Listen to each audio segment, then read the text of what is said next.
আজানে শুরুতে দুরূদ পড়ে। এমন কিছু মসজিদ বাংলাদেশে আছে, আজানের শুরুতে আসসালাতু ওয়াসসালামু আলাইকা ইয়া রাসূলুল্লাহ। এটা বেদাত। আল্লাহর নবী দুজন সাহাবীকে আজান শিখাইছে, হযরত বেলাল, হযরত আবু মাহজুরা রাদিয়াল্লাহু তাআলা আনহুমা, রাসূলুল্লাহর মুয়াজ্জিন। তাদেরকে আজান দিতে বলেছেন আল্লাহু আকবার শব্দ দিয়া। দুরূদ আছে, তবে আজানের শেষে। আজানের শেষে আজানের আমরা জবাব দেব। আজানের জবাব দেওয়ার শেষ, সুম্মা সাল্লু আলাইয়া قال النبي صلى الله عليه وسلم إذا سمعتم المؤذن فقولوا مثل ما يقول ثم صلوا علي।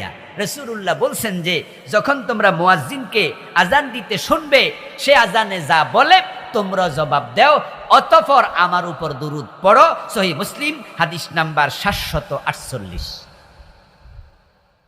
তাহলে দুরূদ আছে আজানের শুরুতে না শেষে? কিন্তু শেষে দুরূদ আপনারা কয়জনে পড়েন? মুরব্বীকে আগে তো পড়ে লাইছি, শেষে আবার কি? অনেক